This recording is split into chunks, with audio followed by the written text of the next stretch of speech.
그러니까 우리가 이 결혼의 신성함, 가정의 중요성, 더 나아가서는 이 가정을 하나님이 어떻게 세우시고 어떻게 이끌어 가시는지를 알면 가정에 대해서, 결혼에 대해서 우리가 특별한 관심을 가지고 이걸 지켜야 된다는 사명감을 갖게 됩니다. 우리 가끔 청년들에게 왜 결혼하려고 하느냐 그러면 굉장히 당황해요. 왜냐하면 그런 거 별로 생각해 본 적이 없거든요. 그냥 뭘 특별히 결혼을 해야 되는 이유가 있어서 한 게 아니라 나이가 먹다 보니까, 나이가 들다 보니까 그냥 나하고 맞는 사람 찾아서 그냥 결혼한 거지 무슨 특별한 이유가 있었던 건 아니에요. 또 우리는 거기에 사랑이라는 이 감정, 이 사랑이라는 이 마음으로 한 사람을 선택해서 내가 나이가 들어서 또 당연히 다 그렇게 하니까 모든 사람들이 결혼하니까 그렇게 해야 된다고 생각해서 했던 거지 뭐 거기에 어떤 특별한 이유를 두지는 않았어요. 때로는 이 이기적인 야망과 욕망에 사로잡혀서 결혼이라는 것을 이용하기도 했습니다. 그러다 보니까 오늘 우리 결혼 제도가 심각한 타격을 받기 시작했습니다. 결혼의 신성함은 없어지고 말았습니다. 결혼이 고통의 시작이 되었고 결혼이 불행과 비극의 시작이 되었습니다. 왜 그러냐? 결혼에서 하나님이 빠졌기 때문에, 하나님이 없기 때문에, 결혼제도에서 하나님을 몰아냈기 때문입니다. 오늘 말씀은 지난주 말씀에 이어서 연결되는 부분이라고 생각하시면 됩니다. 지난주에 간음하지 말라는 말을 너희가 들었을 때 라는 말로 시작드렸어요. 즉 제7계명에 대한 범함에 대해서 말씀드렸는데, 7계명, 이 간음하지 말라는 결국 뭐냐면 타인의 혼인을 망가뜨리는 거예요. 그렇죠? 근데 오늘 본문은 뭐냐면 나의 혼인을, 나의 결혼을 망가뜨리는 것을 다루고 있는 거예요. 그러니까 오늘 말씀의 핵심은 뭐냐면 결혼 생활의 신성함을 지켜라. 결혼 생활을 지켜, 결혼 제도를 지켜라. 결혼 제도의 신성함을 지키고 결혼 제도의 정절을 지켜라. 그런 말씀이에요. 오늘 말씀을 보면서 이제 자주 등장하는 단어가 있어요. 그게 뭐냐면 이혼이라는 단어가 등장해요. 사실은 이 이혼이라는 단어가 등장할 때 교회에서 제가 이 설교를 해야 되는가라는 그런 염려와 걱정이 있습니다. 왜냐하면 사실은 이 세상의 제도, 결혼 제도 속에서 결혼의 아픔이나 고통을 당하시고 그것에 대한 상처가 여전히 있는 분들이 교회 안에 있기 때문에 이 이혼이라는 것에 대해서 그냥 단편적으로 전하면 그분들에게 혹시 상처가 될 수도 있기 때문에 굉장히 조심스러워요. 그래서 굉장히 기도하는 마음으로 준비하고 전하는 것입니다. 그래서 이 말씀이 사실은 저는 지난주에 30절 말씀에 그냥 붙여서 지나가려고 했거든요. 마음 같아서 이 부분 건너뛰고 싶었어요. 근데 하나님께서 이것은 오늘 여러분 보시면 알겠지만 이혼이라는 단어가 등장하지만 이혼에 대해서 말씀하는 거 아니고 결혼에 대해서 말씀하는 것이기 때문에 제가 오늘 이 본문 말씀을 결혼에 초점을 맞춰서 결혼제도의 신성함을 여러분에게 말씀드려야 될 의무가 있어요. 만약에 제가 이걸 말씀드리지 않으면 목사로서 직무유기를 하는 거예요. 그러니까 말씀을 받는 여러분들도 이 말씀을 하나님의 말씀으로 받으시고 또 한편으로는 하나님께서 결혼제도를 얼마나 아름답게 세우시고 또 우리 하나님의 백성들이 이 결혼제도 속에서 얼마나 아름다운 삶을 살아가기를 원하시는지 그 부분에 초점을 맞추셨으면 좋겠어요. 다시 한번 말씀드리지만 오늘 본문은 이혼에 대한 말씀이 아니라 결혼에 대한 말씀이라는 걸 여러분에게 먼저 말씀을 드리고 시작하겠습니다.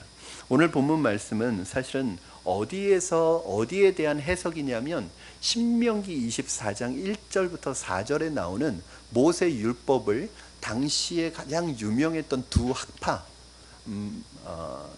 샴마이 학파라는 랍비 학파와 힐렐 학파라는 이 두 학파의 의견으로 나누어진 부분이 전제가 되어 있어요. 그러니까 예수님과 바리새인들의 대화 속에는 이 두 학파가 그 당시에 이 이혼 문제에 대한 의견을 가지고 있었던 걸 가지고 예수님에게 지금 질문하는 거거든요.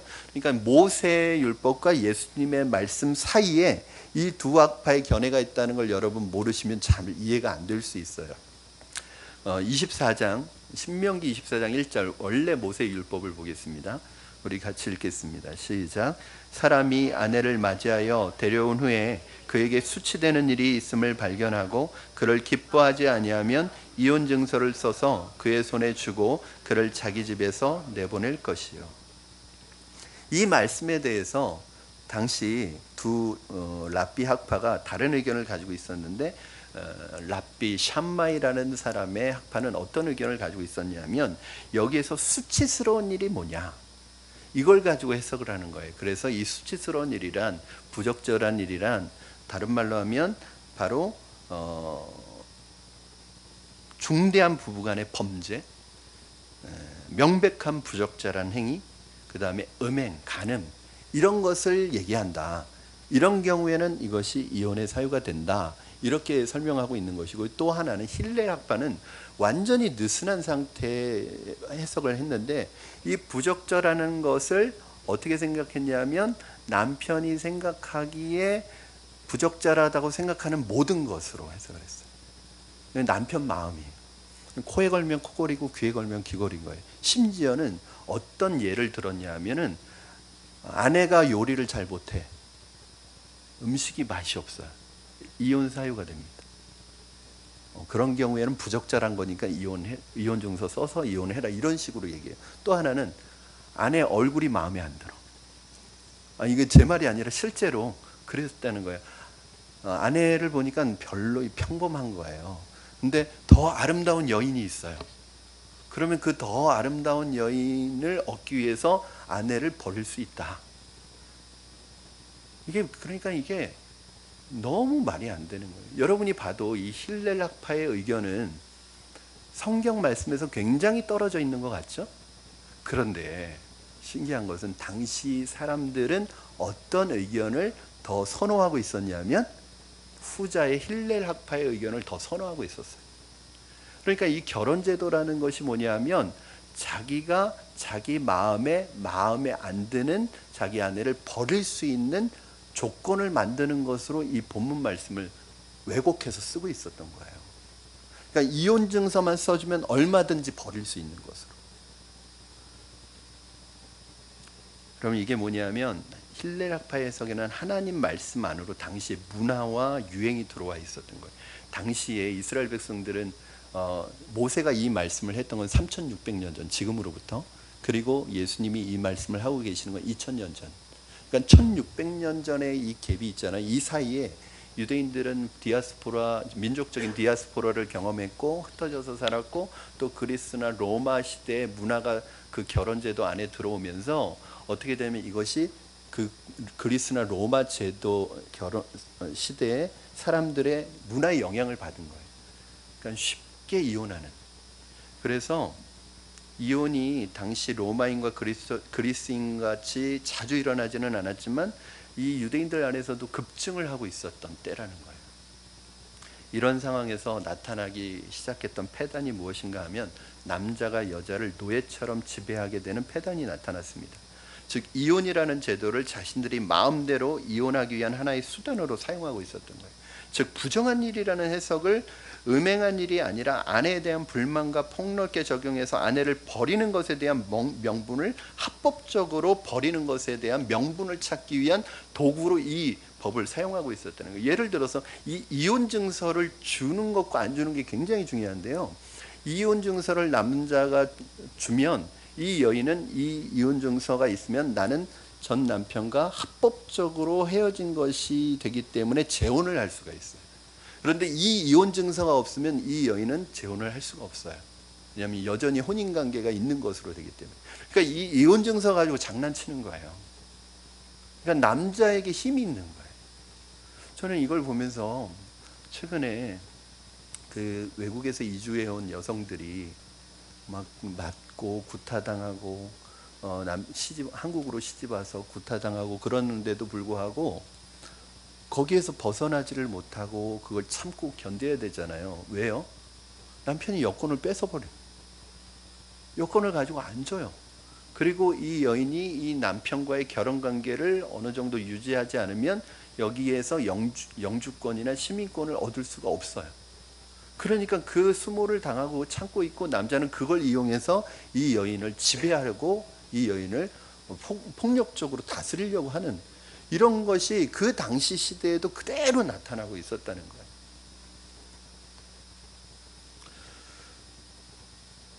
먼저 오늘 본문 말씀 3절 31절 말씀을 보면 당시에 유대인들이 모세율법의 참된 의미보다는 아내를 버리는 수단으로 말씀을 해석하고 있었다는 것을 유대인의 질문을 보면 알 수 있습니다. 우리 먼저 오늘 본문 31절 같이 읽어보겠습니다. 시작. 또 일렀으되 누구든지 아내를 버리려거든 이혼 증서를 줄 것이라 하였으나. 아멘. 또 여러분 보시면 이 당시 사람들, 특히 남자들이 가지고 있었던 관심사는 뭐냐면 아내를 버리려면 어떻게 해야 되느냐. 오늘 본문에 뭐 아내를 버리려거든, 아내를 버릴 수 있는 방법이 뭐냐 이거예요. 그러니까 아내를 버릴 수 있는, 이혼할 수 있는 이유, 근거가 뭐냐, 이게 관심이 많은 거예요. 자, 마태복음 19장 3절 보겠습니다. 이 마태복음 5장 31절 32절은 이 결혼제도에 대한 전체 말씀이 아니라 요약본이고, 이걸 더 길게 자세히 설명하고 있는 것이 마태복음 19장이에요. 마태복음 19장 3절 같이 읽겠습니다. 시작. 바리새인들이 예수께 나와 그를 시험하여 이르되 사람이 어떤 이유가 있으면 그 아내를 버리는 것이 옳으니까. 여기서 바리새인들의 질문을 보면 모두 어디에 초점을 맞추고 있어요? 아내를 어떻게 버리느냐에 초점이 맞추어져 있어요.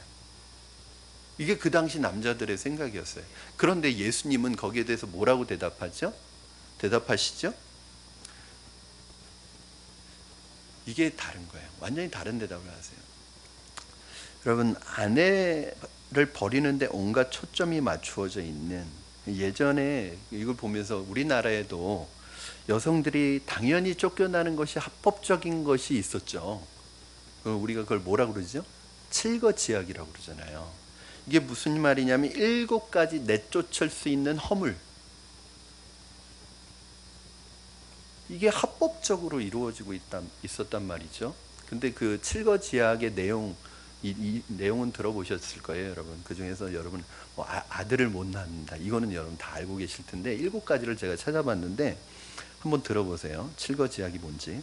첫 번째, 시부모에게 순종하지 않으면. 두 번째, 아들이 없으면. 세 번째, 음행을 하면. 네 번째, 투기를 하면. 투기라는 게 막 땅 투기 그런 거 아니에요.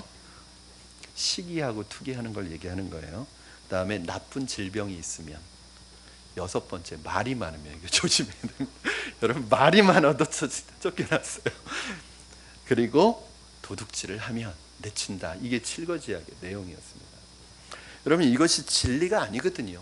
당시의 결혼 제도가 결혼의 문화, 잘못된 결혼의 문화의 특징이라고 할 수 있고, 이것에 대한 피해는 고스란히 여성들이 당했던 거예요.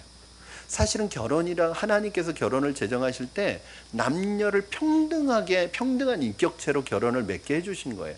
오히려 어떤 면에서는 높고 낮음이 아니라 누구에게 더 많은 하나님이 기대를 하셨느냐 하면 여성들에게 더 많은 힘을 주셨어요. 어떤 이런 힘이 아니라 더 넓은 힘을 주셨어요. 그게 뭐냐면 여성들을 뭘로 하나님께서 역할을 주셨죠? 돕는 배필로 주셨어요. 헬퍼예요. 이게 무슨 말이냐면, 여러분, 힘이 있는 사람이 없는 사람을 돕나요? 없는 사람이 있는 사람을 돕나요? 누군가를 도울 수 있는 사람은요, 더 이 사람보다 강하고 더 큰 사람이 돕는 거예요.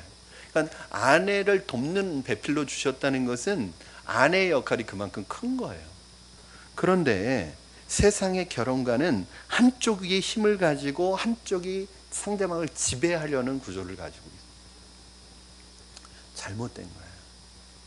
결혼제도는 하나님이 만드신 제도이기 때문에 결혼제도에 대한 정확한 의미를 알려면 하나님이 가지고 계신 결혼의 청사진 매뉴얼을 여러분이 보셔야 돼요. 그게 뭐냐면 성경책이에요. 자, 오늘날 우리 사회 결혼제도는 얼마나 세상의 문화가 많이 들어와 있습니까?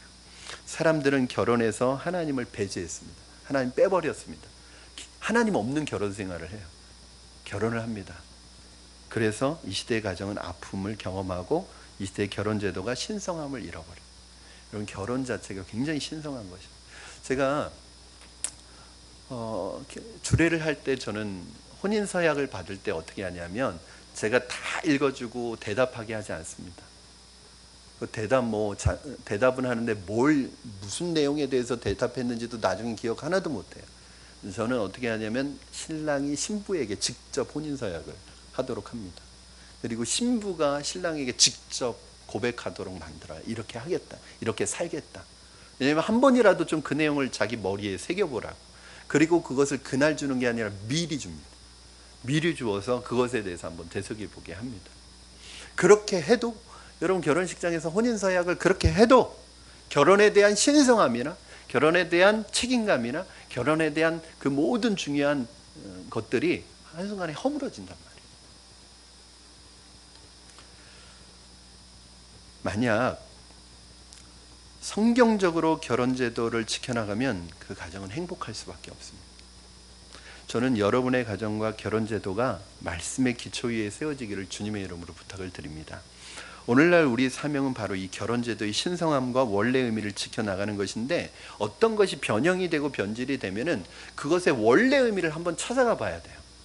그래서 한번 우리는 그것의 원래 의미를 찾아가서 결혼이 도대체 뭔지, 어떤 의미를 가지고 있는지 그 근원을 찾아가 보려고 하는데, 이에 대해서 예수님은 바리새인들이 아내를 어떻게 버리느냐에 초점이 맞추어져 있는 바리새인들의 질문에 대해서 예수님은 이런 대답을 하시는데 전혀 엉뚱한 대답을 하세요. 이걸 우리가 어떻게 보면 동문서답이에요.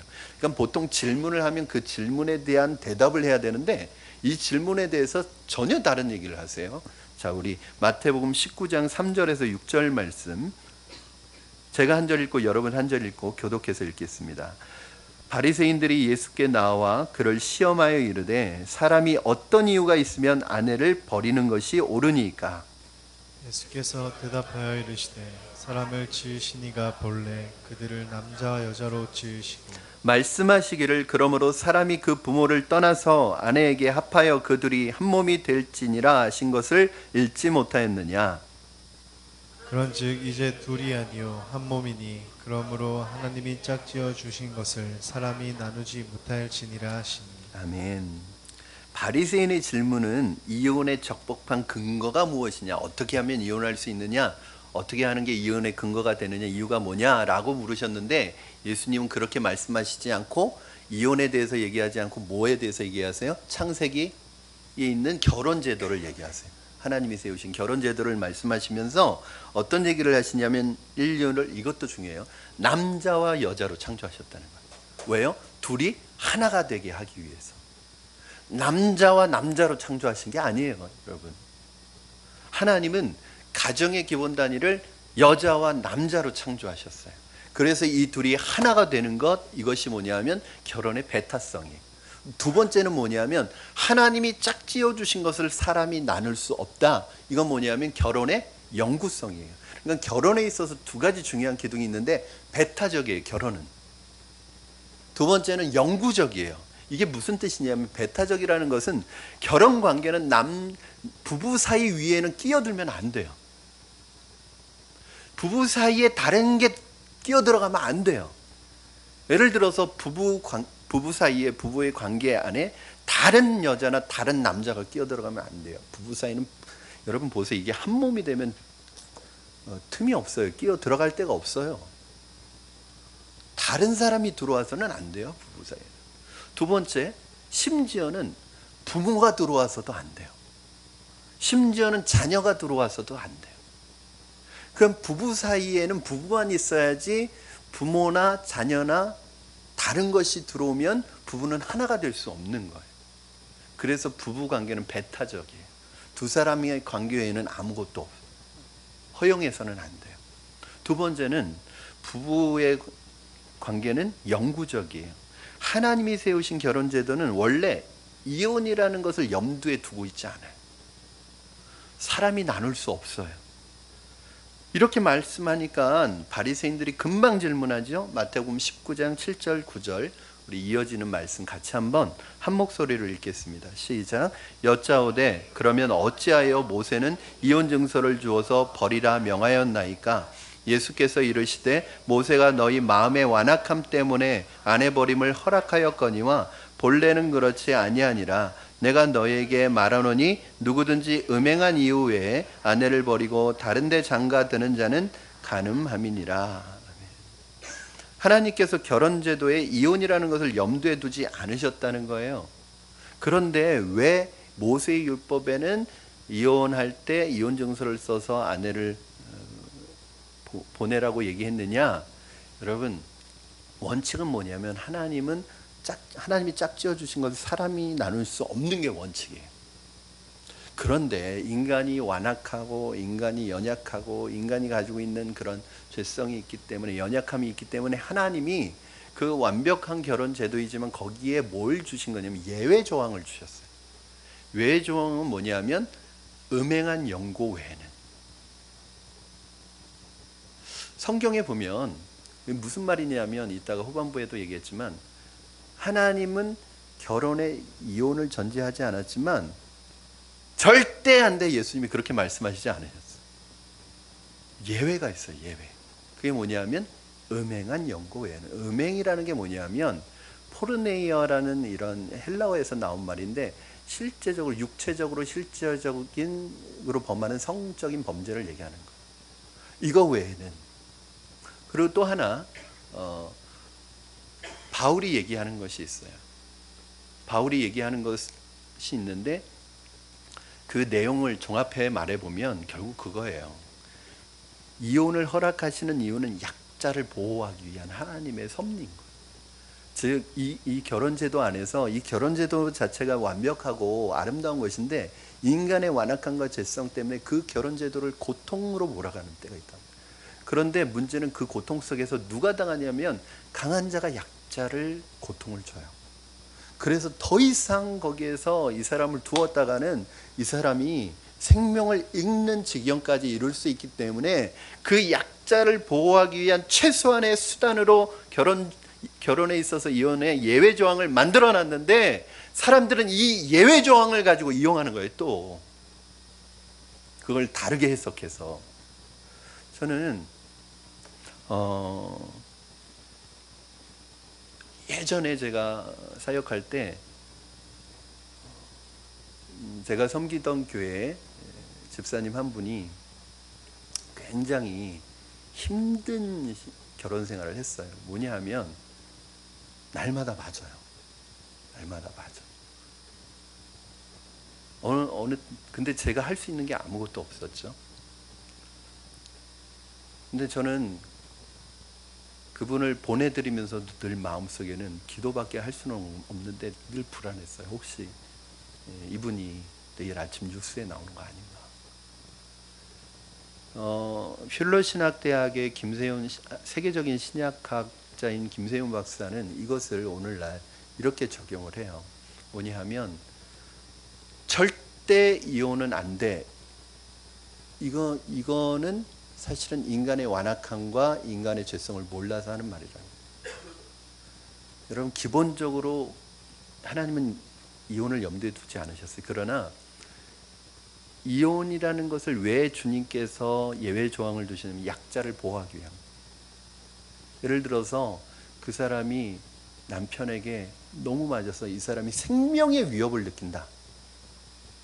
그러면 그 사람은 약자를 보호해야 돼요.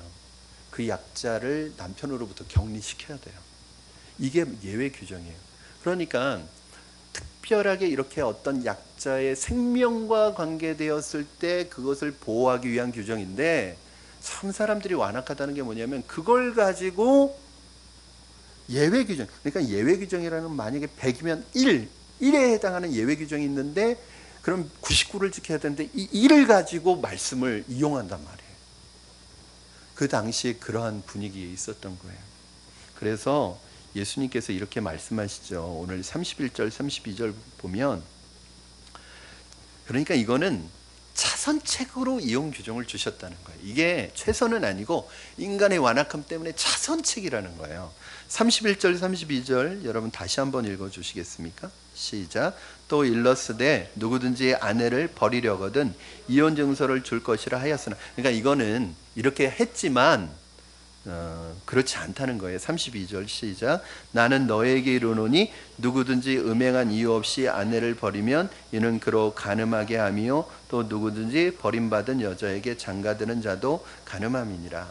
이혼 증서를 주고 아내를 버리라고 한 것은 아내를 버리는 것에 목적이 있었던 것이 아니라 오히려 그 반대라는 거예요. 두 가지 의미에서 봤는데 하나는 여러분에게 미리 말씀드렸어요. 약자를 보호하기 위한 수단이었어요. 노예처럼 부림받는 걸 보호하기 위한 수단이었고, 두 번째는 다른 말로 하면 뭐냐면 이혼하지 말라는 거예요. 이혼 절대 하지 말라는 거예요. 그게 기본 베이스예요. 그것에 대해서 신명기 24장 1절부터 4절 말씀에 아까 1절만 읽었잖아요. 1절만 읽으면 어떤 느낌이 드냐면 이혼 증서를 줘서 버려라 이렇게 느껴져요. 그런데 4절까지 읽으면 아니에요. 그게 4절에 답이 나와 있는데 이 말을 자세히 읽으면 이혼하지 말라는 얘기예요. 자, 신명기 24장 1절에서 4절입니다.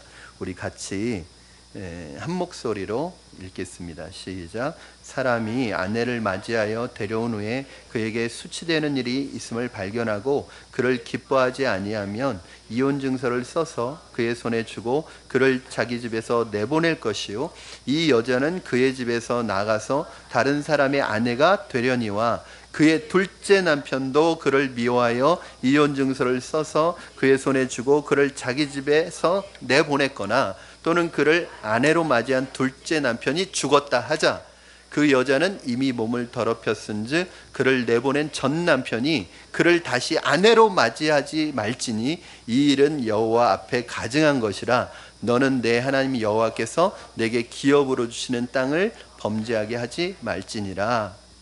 여러분 이게 좀 복잡한 것 같지만 다른 말로 하면 사실은 이혼에 대한 말씀이 아니라 이혼에 대한 정당한 근거로 사용할 수 있는 말씀이 아니라 이혼하면 안 된다는 말씀이에요. 왜냐하면 이 본문의 마지막에 가면 무슨 말이냐면 너를 이혼 증서를 써서 이혼한 그 남편에게 다시 와서 재혼하지 말아라 그런 뜻이거든요. 자, 한번 보세요.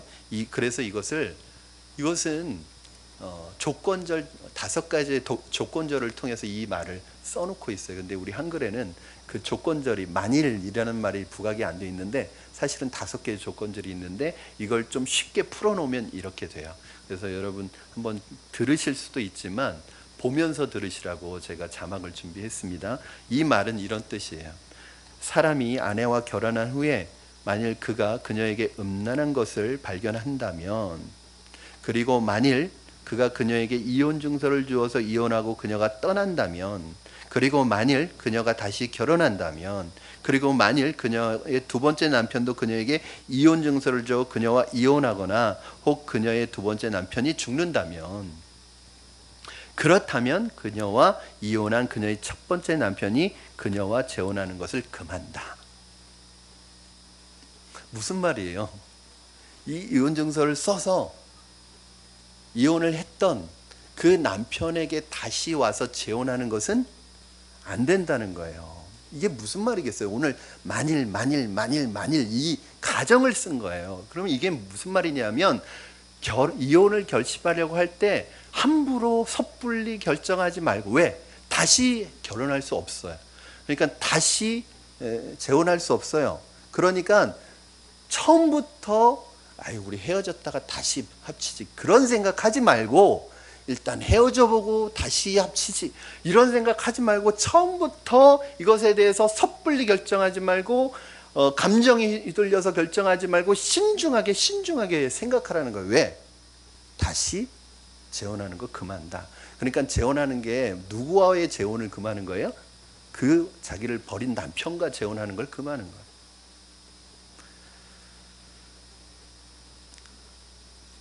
더 나아가서 그 당시 사회적인 약자였던 여인을 보호하기 위한 조치였습니다.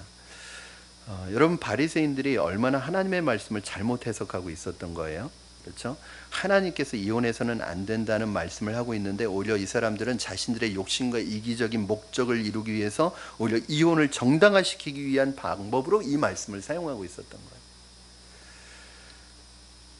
그러므로 오늘 우리 시대에 이루어지고 있는 이혼들이 합법적이고 법적으로 문제가 없다고 하더라도 그것이 하나님이 기뻐하시는 일은 아닙니다. 여러분, 다시 말씀드리지만 이혼은 최후의 방법이에요. 최후의 예외적인 규정이에요. 기분 나쁘다고 꺼내고, 이건 아무 때나 꺼내는 카드가 아니에요. 성격이 안 맞으니까 꺼내고, 기분 나쁘다고 꺼내고, 불만이라고 꺼내고, 그런 카드가 아니에요. 이거는 가능하면 안 꺼내야 되는 카드고, 정말 나중에 최후의, 그것도 어떤 경우에만 정말 생명의 위협을 느낄 정도로 고통받는 경우에, 어쩔 수 없는 경우에 최후의 방법이라는. 여러분, 결국 이 본론에 대해서 예수님의 결론은 무엇인가? 결국 당시의 바리새인들을 비롯해서 유대인들이 가지고 있었던 이 삐뚤어진 잘못된 결혼에 대해서 예수님은 어떻게 결론을 내리고 있나, 우리 한번 두 구절을 볼 텐데, 오늘 본문 32절과 마태복음 19장 9절이에요. 우리 두 구절 연속해서 읽겠습니다. 먼저 32절 시작. 나는 너에게 이르노니 누구든지 음행한 이유 없이 아내를 버리면 이는 그로 간음하게 하미요, 또 누구든지 버림받은 여자에게 장가드는 자도 간음함이니라. 19장 9절 읽겠습니다. 내가 너에게 말하노니 누구든지 음행한 이유 외에 아내를 버리고 다른 데 장가드는 자는 간음함이니라. 예수님은 여기에 대해서 굉장히 단호하게 말씀하시고 계세요. 다른 말로 하면 배우자를 버리는 것에 초점 맞추지 말라는 것. 음행한 연고 없이, 거의 사실은 이건 그 당시 일어날 수가 없는 일이에요. 음행한 연고 없이 아내를 버리는 자는, 심지어 그게 이혼 증서를 써서 버렸다고 할지라도 그 자체가 간음이라는 거예요. 만약에 내가 이 아내를 버리고, 그러한 마음으로 이 아내를 버리고 내가 다른 데 장가든다, 또는 내가 더 마음에 두고 있는 사람이 있어서 이 사람을 어떻게 버릴까 하는데 구실이 안 생기는 거예요. 좀 합법적으로 이혼을 하고 싶은데, 그래가지고 내가 딴짓하면서 아내에게 또는 남편에게 그 죄를 몰아가지고 넌 이랬지, 그러니까 이걸 합법적인 이유로 삼아가지고 다른 선택을 하기 위해서 이걸 이용해서는 안 된다는 거예요. 결국은 오늘 말씀을 통해서 예수님께서 우리에게 가르쳐 주시는 것이 무엇이냐 하면, 아내를 버리거나 배우자를 버리는 모든 행위는 결국 본인이나 배우자로 하여금 간음하게 하는 것이다. 절대로 배우자를 버려서는 안 된다. 그런데 이 제7계명의 간음하지 말라는 계명을 어기지 않고 이혼과 재혼이 가능한 단 한 가지가 뭐냐 하면, 그것이 배우자의 성적인 범죄로 인해서 계명을 어긴 경우에 이것이 유일한 이유가 될 수 있다, 이렇게 얘기하는데, 이거는 사실은 이걸 말하지 않아도 이미, 여러분, 간음이라는 것 자체가 이미 신성한 결혼관계를 깨트린 것이기 때문에 이미 깨진 거예요. 그렇기 때문에 그런 사람에게 있어서 이혼은 이미 깨진 결혼관계를 인정하는 절차에 불과한 거예요. 이혼은. 다른 말로 하면 신성한 결혼제도와 관계를 지켜나가야 된다는 얘기를 하고 계시는 거예요. 이미 여러분, 깨진 것은, 사실은 그것은 회복하기가 어려운 거죠. 우리 이 말씀을 그럼 어떻게 적용해야 될까? 2000년 전 예수님께서 3600년 전에 모세가 했던 말씀에 대해서 그 당시에 사람들에게 이렇게 해석을 해주셨는데, 그러면 오늘 AD 2019년에 살아가고 있는 우리는 이 말씀을 어떻게 적용해야 될까요? 제일 중요한 건, 여러분, 다시 말씀드리지만 이혼에 초점을 맞추지 마세요. 그러니까 여러분의 관심이 어떻게 헤어지느냐에 관심 갖지 마세요. 아예 그런 관심은 머리에서 뽑아내세요. 생각에서 뽑아내세요. 아예 생각을 마세요. 생각을. 왜냐하면 사람은 그렇게 생각하면 그쪽으로 생각이 나게 돼 있고, 그쪽으로 말이 나오게 돼 있고, 그쪽으로 자꾸 방법이 생각나게 돼 있어요. 그러면 이유가 자꾸 생기게 돼 있어요. 아예 우리 믿는 사람에게서 이 생각 자체를 뽑아내야 돼요. 오늘 말씀은 이 바리새인들은 뭐에 관심이 있었냐면 어떻게 헤어질까에 관심이 있었어요. 근데 예수님은 어떻게 헤어질까가 아니라 어떻게 가정을 살릴까에 관심이 있었어요.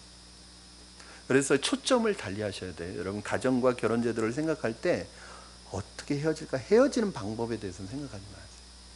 어떻게 이 가정을 살리고 회복시킬까? 이 가정을 하나님이 주신 결혼 제도 안에서 어떻게 신성하게 세워나갈까를 고민하셔야 됩니다. 그래서 산상수훈의 전체적인 메시지와 성경 전체 메시지 안에서 이 말씀을 해석하면 이런 뜻이 되겠죠. 온유하고 화평하게 하는 자이고 심령이 가난한 자이고 긍휼히 여기는 자가 어떻게 자기 아내를 쫓아낼 수 있단 말이냐. 자신의 완악함을 이루는 도구로 이혼을 선택하지 말아라. 동시에 이혼이라는 것은 다시 돌이킬 수 없는 일이니 함부로 결정하지 말아라. 홧김에 저지르지 말라. 이혼한 사람에게 여러분 그랬대요. 이혼한 사람들에게 이혼한 것에 대해서 후회하냐고 물었더니 10명 중에 8명이 후회한다고 그런 거예요. 10명 중에 8. 이 사람들 홧김에 한 거예요.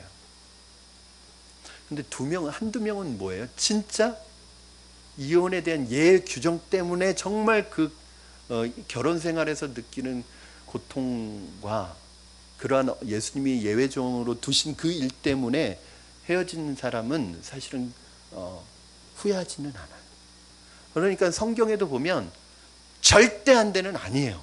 절대 안 되는. 기본적으로는 영구하지만 인간의 완악함 때문에 절대 안 된다는 거예요. 그럼에도 불구하고 그 예외 규정은 철저하게 약자를 보호하기 위한 것이지 그것을 이용하라고 주신 것은 아니라는 거예요. 그런데 여러분 많은 사람들이 이 예외 규정을 꺼내들고 이것을 가지고 뭐라고 하냐면 여러 가지 이유를 만드는 거예요. 내 성격과 맞지 않아. 너무 차이가 많이 나. 그 사람을 여러분 사실은 그렇잖아요. 성격 차이가 나. 저 사람하고 안 맞는 게 너무 많아. 성격 차이가 나야 돼요. 난 성격 차이가 나서 못 살아. 그거는요 성격 차이가 나서 못 사는 게 아니라 성격이 똑같아서 못 사는 거예요. 사실은 성격 차이가 나야 됩니다. 여러분이 그 사람을 선택했어요. 아내를 선택하고 남편을 선택했어요. 왜 선택했을까요? 사실은 나하고 똑같아서 선택한 게 아니라 내게 없는 게 그 사람에게 있기 때문에 선택한 거거든요. 그래서 대부분 보면 남편과 아내는 달라요. 거의 정반대일 가능성이 많아요. 왜요? 그 사람을 선택할 때부터 내가 없어서 없는 게 있기 때문에 선택한 거예요. 그게 좋아 보이니까. 그런데 문제는 결혼을 하면 그게 오히려 갈등의 요소가 되는 거예요. 그러면 그 사람이 변했나요? 내 마음이 변한 거예요. 그전에는 결혼 전에는 그게 좋았거든요. 근데 결혼하고 나면 그게 싫어지는 거예요. 그러니까 상대방이 문제가 있는 게 아니라 내가 문제가 있는 거예요. 그래서 여러분 이 예수님께서 절대로 이혼해서는 안 되는 이 말씀 안에서 우리가 세워야 되는 것이 있어요. 그럼 가정을 지키는 것이고 결혼 제도를 지켜야 되는데 거기서 제일 중요한 게 뭐냐면 여러분 우리가 노력해야 돼요. 애써야 돼요. 지난주 새벽 예배 때 제가 강조했던 게 뭐냐면 관계는 저절로 좋아지지 않아요. 관계는 뭘 해야 되냐면 나무를 심고 물을 주고 가꾸는 것처럼 그래야 열매가 맺혀지는 것처럼 관계는 심고 나무를 가꾸듯이 물을 주고 가꾸어야지 관계의 열매가 나타나요. 근데 많은 사람들이 관계가 맺어지면 저절로 열매가 맺혀질 줄 알아요. 결혼하면 저절로 관계가 좋아질 줄 알아요. 친구가 되면 저절로 관계가 좋아질 줄 알아요. 아니에요. 노력해야 돼요. 노력하는 것 중에서 제일 중요한 노력이 있어요, 여러분. 그게 뭐냐면 상대방을 있는 그대로 받아주세요. 그냥 있는 그대로 받아들여주세요. 절대 상대방을 바꾸려고 하지 말고 그 바꾸려고 하는 것도 왜 바꾸려고 해? 내 스타일로 바꾸려고 하는 거예요. 내 마음에 맞게 내 만족스럽게 바꾸려는 거예요. 근데 바뀌나요? 안 바뀌나요? 절대 안 바뀌죠. 여러분 사람은 바뀌는 존재가 아니에요. 바뀌는 게 기적이에요. 그래서 사람은 안 바뀌어요. 근데 그 안 바뀌는 사람을 바꾸려고 하니 얼마나 힘들겠어요. 둘 다. 내가 바꾸려고 하면 또 상대방이 나를 바꾸려고 해요. 그러니까 날마다 전쟁이 일어날 수밖에 없어요. 여러분 그냥 그거는 그 사람을 내가 좋아한 거예요. 그 사람의 그 모습을 좋아한 거예요. 그냥 그걸 받아들이고 인정하시면 여러분 정답답하면 여러분이 바뀌시면 돼요. 답답한 사람이, 여러분 목마른 사람이 우물 찾는다고 여러분이 답답한 여러분이 바꾸시면 돼요. 그럼 신기한 거는 내가 바뀌면 상대방이 변화가 일어나요. 이게 참 놀라운 거예요. 내가 상대방을 바꾸려고 하면 절대 안 바뀌어요. 오히려 더 나빠져요, 상태가. 근데 내가 바뀌어지고 내가 변화되면 상대방이 바뀌어요. 이게 사실은 부부가 삶을 살아가는 비결이에요. 여러분 그렇게 생각하세요. 남편을 바꿀 수 있는 사람은 아무도 없다. 내 아내를 바꿀 수 있는 사람은 아무도 없다. 누구만 바꿀 수 있어요? 하나님만 바꿀 수 있어요. 하나님 아니면 바뀌지 않아요. 여러분 말씀을 정리합니다. 창세기의 말씀처럼 결혼은 영구적이라는 것을 기억하고 하나님이 짝지어 주신 것을 사람이 나누니 없도록 해야 됩니다. 여러분 이게 하나님이 짝지어 주셨다는 게 놀랍지 않아요? 나는 내가 남편을 선택하고 나는 내가 아내를 선택한 줄 알았어요. 근데 내가 선택한 줄 알았는데 하나님이 짝지어 주신 거래요. 이걸 우리는 뭐라고 그러냐면 운명이라고 해요. 운명. 이 영어로 운명을 뭐라고 그러는지 아세요? 데스티니라고 그러잖아요. 데스티니. 사실은 데스티니라는 말을 우리 한글로 적절하게 설명을 할 수 있는 정확한 단어가 없대요. 운명 그러면 이건 꼭 숙명처럼 느껴지잖아요. 그게 아니라 운명이라는 이 데스티니라는 단어가 번역했을 때 더 적절한 번역은 섭리라는 거예요. 섭리. 하나님의 섭리. 섭리에 의해서 나와 남편 그리고 나와 아내가 만난 거예요. 그러므로 하나님이 짝지어 주신 것을 내가 인위적으로 나눌 수 없다는 이 하나님의 결혼에 대한 결혼 제도에 대한 신성한 것을 여러분이 인식하시고 여러분 첫 번째 가지셔야 되는 것이 우리 가정을 그렇게 믿음 안에서 지켜나가야겠다. 결혼을 지켜나가야 되겠다. 혼인서약을 지켜나가야겠다는 것 하나. 또 하나는 우리 자녀들에게 말씀의 기초 위에 자녀들이 이 결혼에 대한 청사진을 잘 그려서 우리 자녀들은 이 어둡고 결혼에 대한 제도가 무너지고 있는 이 시대에 정말 하나님께서 그리셨던 결혼의 청사진을 가지고 행복한 미래를 꿈꾸어 갈 수 있도록 우리 부모들이 곁에서 도와주고 기도해 주어야 되는 책임이 우리에게 있습니다. 여러분, 결혼이 얼마나 신성한 것인지 가르쳐야 합니다. 결혼이라는 것을 통해 하나님은 하나님의 나라의 놀라운 섭리를 이루어 가시는 것을 가르쳐야 합니다. 그러기 위해서 결혼을 소중히 여기시기 바랍니다. 결혼 관계를 잘 가꾸어 가시기를 주님의 이름으로 부탁을 드립니다. 이 시간 우리 같이 기도하겠습니다. 기도하실 때에 우리 그렇게 기도했으면 좋겠습니다. 하나님, 우리에게 허락하신 결혼 제도, 결혼 관계가 정말 신성함을 지켜나갈 수 있게 하시고 하나님께서 맺어주신 이 결혼을 아름답게 가꾸어가는 우리가 되게 하여 주시옵소서. 그래서 하나님, 우리의 이 가정이, 우리의 결혼이 하나님께 영광이 되며 많은 사람들에게 하나님 또한 소망이 되는 관계가 될 수 있게 하시고, 무엇보다도 하나님, 우리 자녀들이 하나님 세상의 문화와 물결 속에 결혼 제도가 희미해져 가는 이때에 하나님, 우리 자녀들이 결혼에 대한 올바른 그림과 이상 청사진을 그려갈 수 있도록 하나님, 우리 자녀들이 말씀의 기초 위에 결혼 제도를 세워갈 수 있도록 도와주시옵소서. 마지막으로 기도하실 때 이 결혼 제도가 세상의 이 결혼 제도의 폐해 속에서 결혼이라는 것이 아픔과 고통과 상처로 남아있는 분들이 많이 있습니다. 그분들에게 특별한 하나님의 위로와 만지심의 역사가 있어서 하나님, 그 마음의 상처와 아픔이 회복되게 하시고 이제 주님 안에서 새로운 소망을 꿈꾸게 하시고 모든 것이 회복되어져 하나님의 나라에 더 깊이 나아갈 수 있는 은혜를 허락하여 주시옵소서. 우리 한번 그렇게 세 가지 우리 마음에 결단하며 하나님 앞에 기도하도록 하겠습니다. 살아계셔서 역사하시는 하나님 아버지, 감사합니다. 오늘 하나님, 우리 연약함을 주님 앞에 고백합니다. 하나님께서 허락하신, 하나님께서 세우신 결혼 관계를, 결혼 제도를 믿음 안에서 잘 세워가게 하여 주시옵소서. 하나님 아버지 결혼이 하나님 아버지 허락하신 것임을 깨닫고 어떠한 순간에도 이것이 최후의 방법이 열전 하나님 이것이 우리에게 하나의 하나님 관심거리가 되지 않게 하여 주시옵소서. 무엇보다도 하나님 우리 자녀들이 결혼제도가 무너져가는 이 시대 속에서 결혼에 대한 올바른 청사진을 그릴 수 있게 하여 주시고 말씀의 기초 위에 아름다운 가정을 세워가는 것을 우리가 함께 기도하며 도울 수 있도록 도와주시옵소서. 하나님 결혼이라는 이 세상에서 하나님 왜곡되어진 결혼제도 속에서 아픔과 상처를 경험하고 그 고통 속에서 여전히 하나님 상처에 아파하고 있는 하나님 또한 사람들이 있다면 하나님께서 자녀들이 있다면 그 자녀들의 마음을 위로하여 주시고 회복시켜 주시고 이제 하나님 바라보며 하나님 안에서 새로운 소망을 꿈꿀 수 있도록 주님 도와주시고 역사하여 주시옵소서. 살아계신 하나님 아버지, 하나님께서 우리에게 결혼이라는 제도를 주시고 이 결혼을 통해서 하나님의 나라를 경험할 수 있는 하나님 귀한 통로를 허락하여 주셨음을 인하여 감사합니다.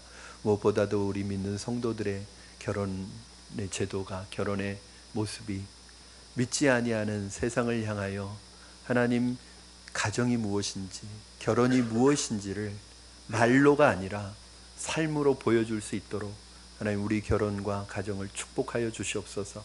무엇보다도 우리 자녀들이 결혼이라는 것이 하나님 왜곡되어지고 무너져가는 이 시대 속에서 결혼에 대한 올바른 가치관을 세우게 하시고 말씀의 기초 위에 아름다운 가정과 결혼을 세워갈 수 있도록 하나님 말씀으로 잘 훈련되게 하여 주시옵소서. 하나님 또한 하나님 이 세상에 왜곡되어진 결혼 제도 속에서 이미 아픔을 경험하고 고통을 경험하고 그로 인하여 마음에 큰 상처와 하나님 어려움을 안고 살아가는 또한 사람들과 성도들이 있다면 하나님께서 그분들의 마음을 위로하여 주시고 만져주셔서 주님 안에서 소망을 발견하게 하시고 하나님의 나라를 마음속에 심령 속에 임하는 하나님의 나라를 회복해 갈 수 있도록 주님 도와주시옵소서. 주님이 남편이 되어주시고 주님이 하나님 부모가 되어주시고 주님께서 보호자가 되어주시고 하나님 그 심령이 회복될 수 있게 하여 주시옵소서. 감사하며 예수님의 이름으로 기도하옵나이다. 아멘.